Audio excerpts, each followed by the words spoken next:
ஒரு படத்துக்கு ஹீரோவே கமிட் பண்ணாம ஒரு டைரக்டரால ஷூட்டிங் போக முடியுமா?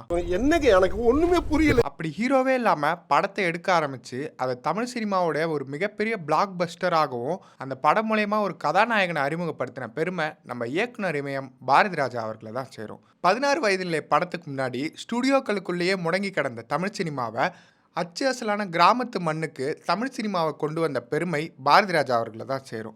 சில சமயம் அவரோட முடிவுகள் நமக்கு வித்தியாசமாக தெரியும், ஆனால் அதுக்கு பின்னாடி ஒரு மிகப்பெரிய விஷயம் இருக்கும். அப்படி ஒரு சம்பவம் தான் மண்வாசனை படத்தில் நடந்தது. மண்வாசனை படத்துக்காக ஹீரோவே இல்லாமல் ஒரு 100 பேர் கொண்ட படக்குழுவோட போடி நாயக்கனூர் போய் இறங்கியிருக்காரு பாரதிராஜா. அவரோட முந்தைய படமான கிழக்கே போகும் ரயில் புதுமுகங்களை வச்சு ஒரு பயங்கர ஹிட்டான படம்ன்றதால தயாரிப்பாளர் சித்ரா லட்சுமணும் அவர்கிட்ட எதுவுமே கேட்கல.